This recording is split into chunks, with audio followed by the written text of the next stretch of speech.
हमारे चैनल को अवश्य सब्सक्राइब करें और नए अपडेट्स सबसे पहले पाने के लिए इस बेल बटन को दबाना न भूलें। बुद्ध तथा विवेकानंद के आचरणों को चरितार्थ करने वाले पिता तुल्य बुजुर्गों एवं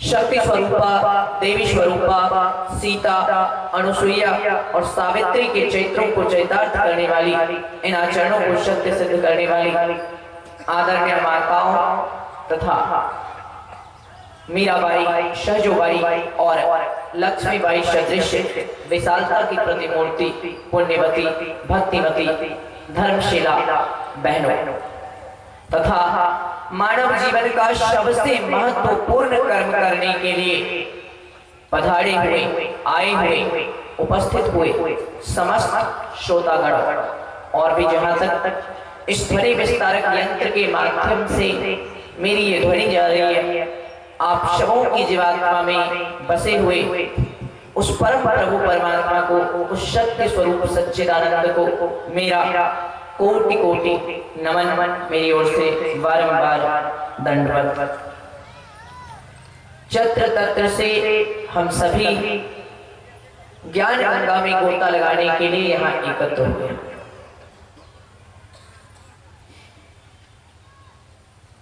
अभी का प्रतिपाद्य विषय रोग के विषय में आपको पाठ करने के लिए करके सुनाया गया और रोग के विषय में बताया गया।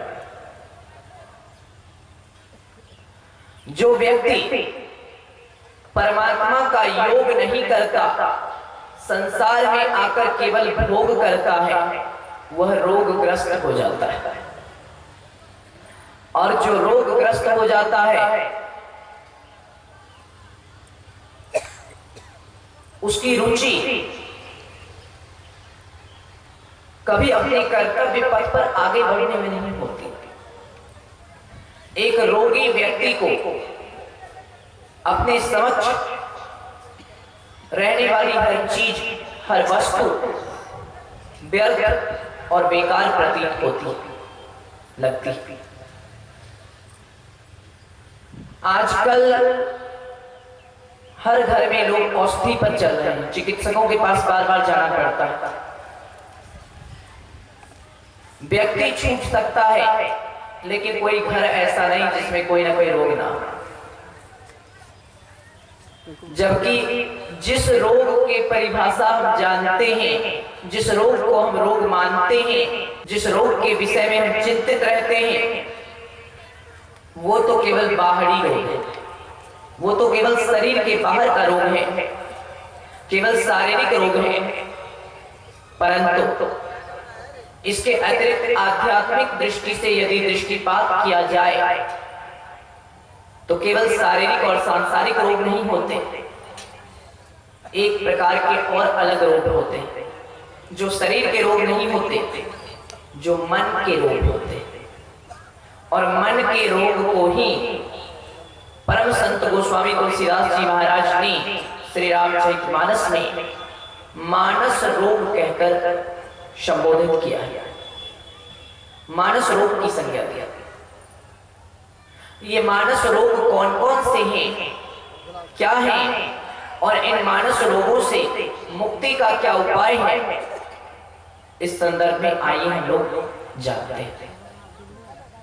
जिस प्रसंग का आपके सामने पाठ करके सुनाया गया, वो काकभुसुंडी जी और गरुड़ जी महाराज का संवाद था। काकभुसुंडी जी और गरुड़ जी के बीच जो वार्तालाप हुआ, गरुड़ जी ने काकभुसुंडी जी महाराज से 7 प्रश्न किए। उनमें से सबसे महत्वपूर्ण और सबसे अंतिम प्रश्न था, मानस रोग कहु समुझाई, तुम सर्वज्ञ कृपा अधिकाई, तात सुनहु सादर अति प्रीति, मैं संक्षिप्त कहूँ यह नीति।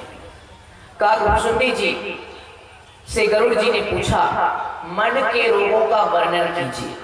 तन के रोग को तो सब जानते हैं, परंतु स्मरण रहे तन के रोग जितने कष्टकारी होते हैं, जितने पीड़ादायक होते हैं, जितने क्लेश देने वाले होते हैं, जितने दुख देने वाले होते हैं, उससे कई गुना अधिक क्लेश, उससे कई गुना अधिक कष्ट, उससे कई गुना अधिक पीड़ा, उससे कई गुना अधिक दुख, उससे कई गुना अधिक तकलीफ, उससे कई गुना अधिक बेचैनी मन के रोग से होती है।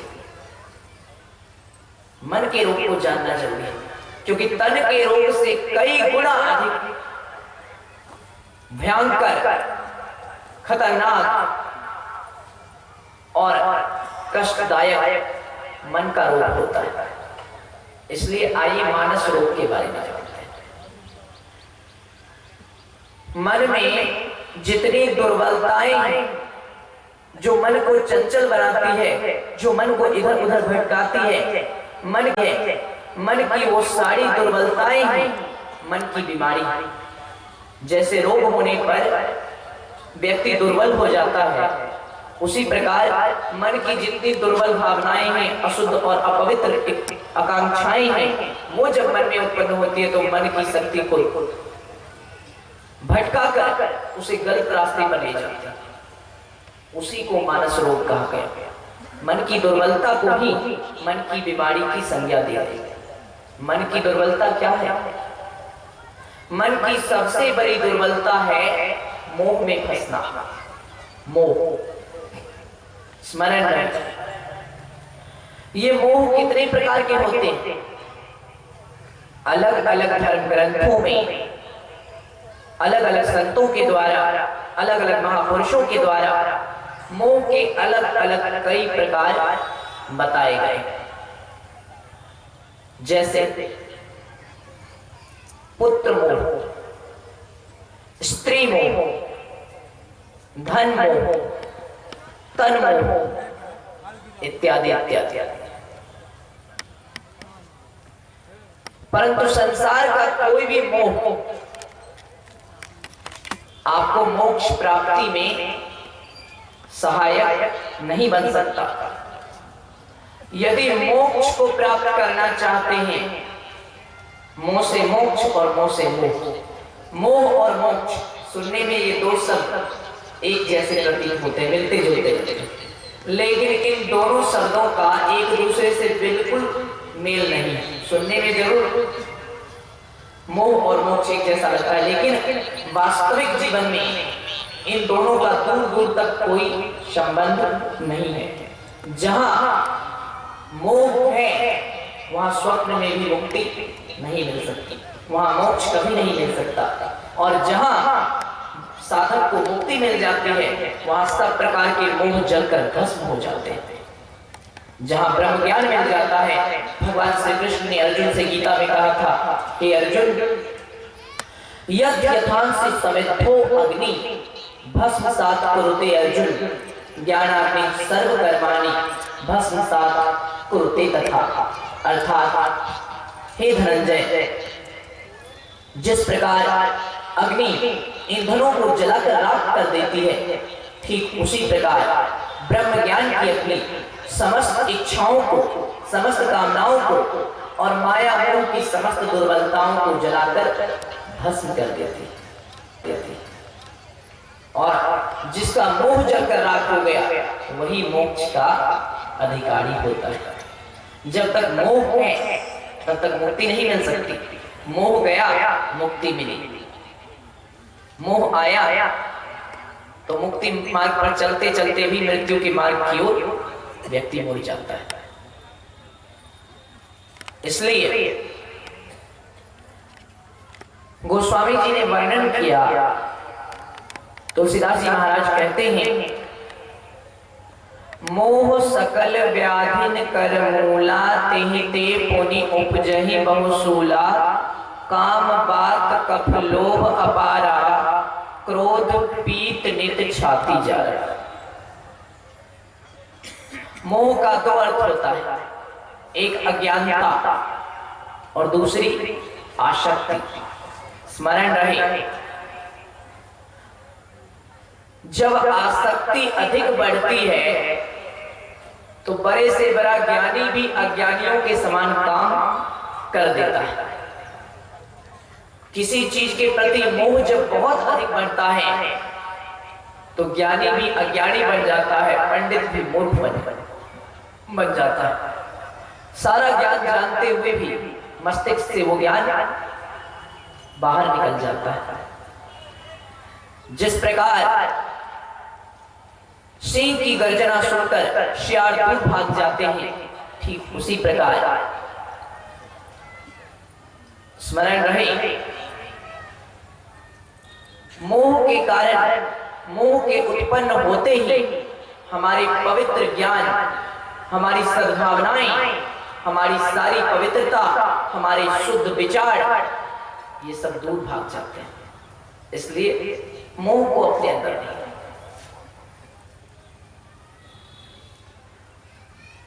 मोह कब उत्पन्न होता है? जब हम प्रेम और मोह में अंतर नहीं कर पाते। स्मरण रहे, पुत्र से प्रेम करना उचित है, परंतु पुत्र से मोह रखना उचित नहीं है। संसार में जीने के लिए धन की आवश्यकता है, किंतु धन के लिए जीने की आवश्यकता नहीं है।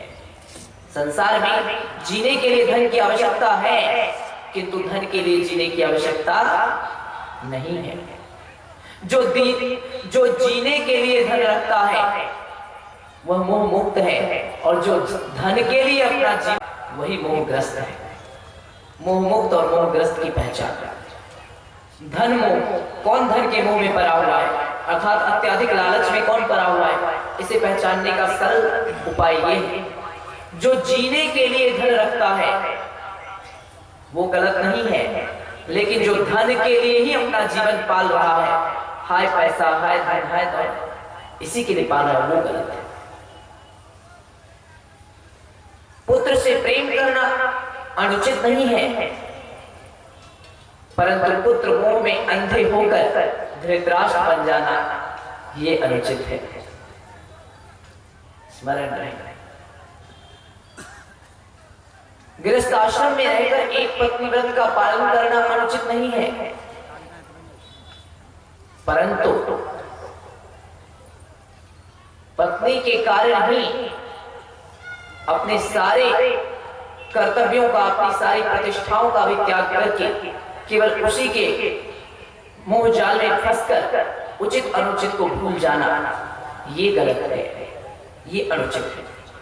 स्मरण रहे, कोई व्यक्ति बीमार है,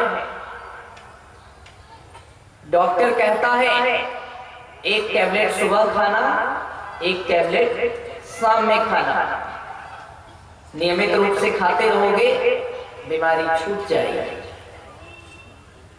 यदि डॉक्टर के बताए अनुसार एक टैबलेट सुबह खाएंगे, एक टैबलेट शाम खाएंगे, तो नियमित रूप से खाते खाते बीमारी छूट जाती है। लेकिन वही डॉक्टर ने कहा बीमार हो, एक टैबलेट सुबह खाना, एक टैबलेट शाम खाना, ऐसे करते करते 1 महीने तक खाओ दवाई, बीमारी छूट जाएगी। व्यक्ति सोचेगा 1 महीने का टेंशन कौन ले, 1 महीने के बदले सारा टैबलेट एक ही दिन में खा ले, क्या बीमारी छूटेगी? क्या बीमारी छूटेगी? नहीं, बीमारी और बढ़ जाएगी। मतलब ये सीमा में किसी कार्य को करना अनुचित नहीं है, परंतु उस कार्य के पीछे उसकी सीमा को भूल जाना, उसके लिमिट को क्रॉस कर जाना, ये गलत है।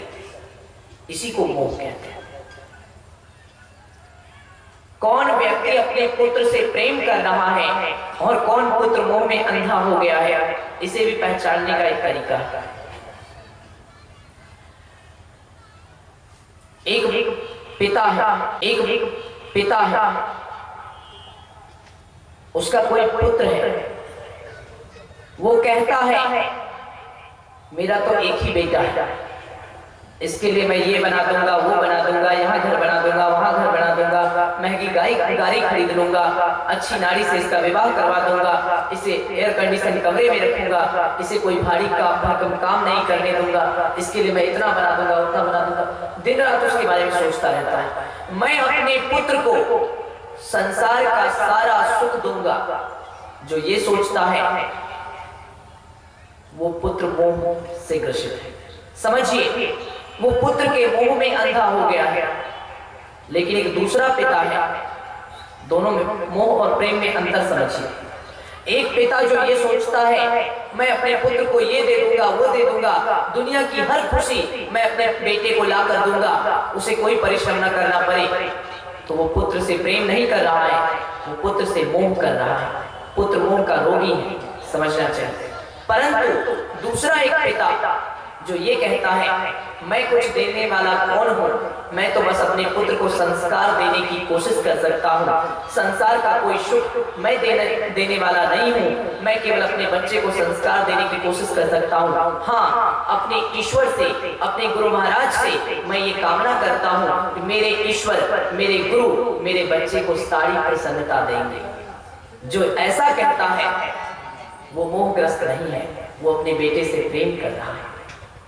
जो ये कहता है मैं अपने बच्चे को सब कुछ दूंगा, वो मोह में अंधा है। जो ये कहता है ईश्वर मेरे पुत्र को सब कुछ दे, ऐसी प्रार्थना है उनसे, वो मोह में नहीं है, वो प्रेम कर रहा है। यही अंतर है प्रेम और मोह में।